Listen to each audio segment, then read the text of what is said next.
안녕하세요, 여러분. 혹독한 시련 속에서도 꺾이지 않고 이어지는 이 강인한 생명력에 대한 이야기. 오늘 우리가 함께 감상할 작품은 바로 고재종 시인의 면면함에 대하여입니다. 시가 담고 있는 깊은 울림을 저와 함께 한번 느껴볼까요? 자, 이 작품을 제대로 또 깊이 있게 이해하려면요.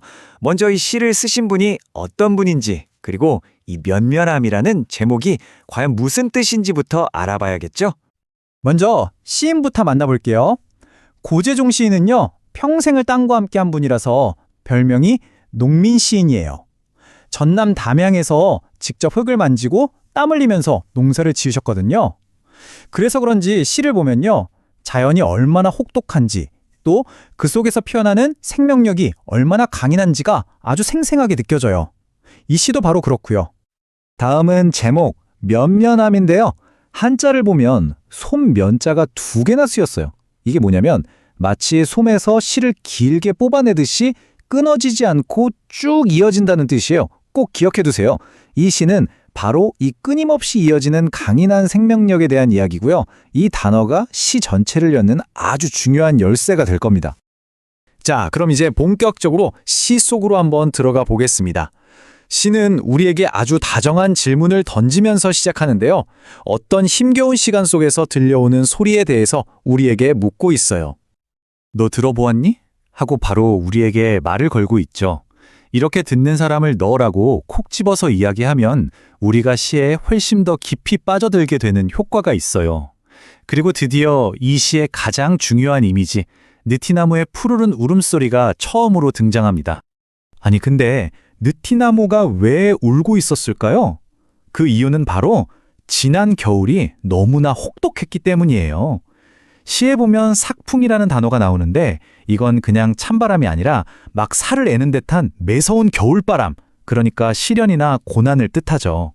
그 고난이 얼마나 심했으면 희망을 상징하는 별 하나조차 품을 수 없을 만큼 절망적이었겠어요? 결국 나무는 온몸이 상처투성이가 되고 만 겁니다. 여기서 정말 중요한 표현이 바로 이 푸르른 울음소리예요. 한번 생각해 보세요. 울음소리는 귀로 듣는 거니까 청각인데 푸르다는 건 눈으로 보는 시각이잖아요? 이렇게 하나의 감각을 다른 감각으로 바꿔서 표현하는 걸 우리가 공감각적 심상이라고 부릅니다. 근데 왜 하필 푸른 울음이라고 했을까요? 지금은 비록 너무 아파서 울고 있지만 그 울음소리 안에 이미 봄의 새싹 같은 푸른 생명력이 숨어 있다는 걸 암시하는 아주 멋진 표현인 거죠.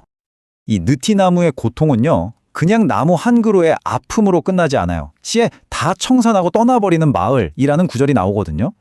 이게 바로 이 시가 쓰인 1970년대에서 80년대, 산업화 때문에 젊은이들이 농촌을 떠나 도시로 가면서 공동체가 무너지던 그 시대의 아픔, 즉 이농현상을 보여주는 아주 중요한 단서입니다. 그러니까 느티나무는 곧 아파하던 우리 농촌의 모습 그 자체였던 거예요. 하지만 이렇게 어둡고 아프기만 하던 시의 분위기가 오늘이라는 이 단 하나의 시어와 함께 완전히 180도 바뀝니다. 과거의 절망이 어떻게 오늘 찬란한 희망으로 피어나는지 그 극적인 변화를 같이 한번 확인해 보시죠. 자, 여기 그림 좀 보세요. 왼쪽에 안상한 겨울나무랑 오른쪽에 푸릇푸릇한 나무가 너무나 선명하게 비교되죠? 이게 바로 지난 겨울과 오늘의 차이입니다. 지난 겨울의 울음이 그냥 아픔과 고통 그 자체였다면 오늘의 울음은 그 고통을 걸음 삼아서 이파리 하나하나에 생명력을 불어넣어주는 소리로 바뀐 거예요. 절망의 시간이 희망의 시간으로 바뀌는 이 시의 가장 극적인 전환점이라고 할 수 있죠. 시인은 이렇게 노래해요. 오늘은 그 푸르른 울음 모두 이파리에 내주어 저렇게 생생한 초록의 광희를 내뿜는데 여기서 진짜 중요한 건요, 아팠던 울음이 그냥 없어진 게 아니라는 점이에요. 그 울음을 모두 끌어모아서 이파리 하나하나의 생명 에너지로 나눠준 결과 눈부신 초록의 광이, 즉 초록빛으로 폭발하게 된 거죠.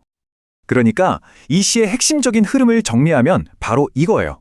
첫째, 너무 아파서 상처의 울음을 터뜨리고, 둘째, 그 울음을 이파리에게 전부 내어주고, 셋째, 그 결과 눈부신 생명력인 초록의 광위로 다시 태어나는 거죠. 고통이 사라지는 게 아니라 더 큰 생명의 에너지로 바뀐다는 것. 이게 바로 이 시가 말하는 면면함의 진짜 비밀입니다. 그렇다면 이 시에서 느티나무는 과연 우리에게 어떤 의미를 전하고 있을까요? 느티나무는 그냥 나무가 아니에요. 시련 속에서도 묵묵히 희망을 지켜내는 우리 공동체의 중심과도 같은 존재라고 할 수 있습니다. 느티나무의 상징적인 의미를 한번 정리해 볼까요? 첫째, 마을 입구를 든든하게 지키는 버팀목이고요. 둘째, 그 혹독한 겨울을 이겨냈으니까 강인한 생명력 그 자체를 상징하죠. 그리고 마지막으로 그 모든 시련을 온몸으로 견뎌내는 모습이 고향을 떠나지 않고 묵묵히 농촌을 지키는 사람들의 모습과 겹쳐지면서 그들에게 큰 위로와 희망을 주는 공동체의 중심이 되는 겁니다. 시는 둥둥둥 울리는 북소리로 끝이 나는데요. 이 북소리는 절대 절망의 소리가 아니에요. 느티나무가 보여준 저 눈부신 생명력을 보고 우리도 다시 일어서자, 다시 함께 살아가자 하고 다짐하는 공동체의 의지, 희망을 다지는 힘찬 심장 소리와도 같은 겁니다. 자, 지금까지 시의 내용을 쭉 살펴봤는데요. 우리가 이 시의 핵심을 얼마나 잘 이해했는지 마지막으로 간단한 질문 하나 같이 풀어보면서 확인하고 정리해 보도록 하겠습니다. 질문 나갑니다. 이 시에서 느티나무의 그 아팠던 울음이 시련을 이겨낸 후에 변해서 만들어낸 결과는 무엇이었죠? 한번 떠올려보세요. 네, 맞습니다. 정답은 바로 초록의 광이죠. 다시 한번 강조하지만 중요한 건 고통의 울음이 그냥 사라진 게 아니라는 거예요. 그 아픔을 에너지 삼아서 더 눈부신 생명력의 빛으로 피어났다는 것, 즉 승화되었다는 점을 꼭 기억해 주세요. 오늘 우리는 고재종 시인의 작품을 통해서 시련이 어떻게 희망으로 다시 태어나는지를 봤습니다. 마지막으로 여러분께 질문 하나 남기면서 마무리할게요. 여러분의 삶에서 혹독한 시련의 겨울을 견디게 해주는 여러분만의 느티나무는 무엇인가요? 가족일 수도 있고 친구일 수도 있고 아니면 마음속 깊이 간직한 꿈일 수도 있겠죠. 이 시를 떠올리면서 한 번쯤 진지하게 생각해보는 시간을 갖길 바랍니다.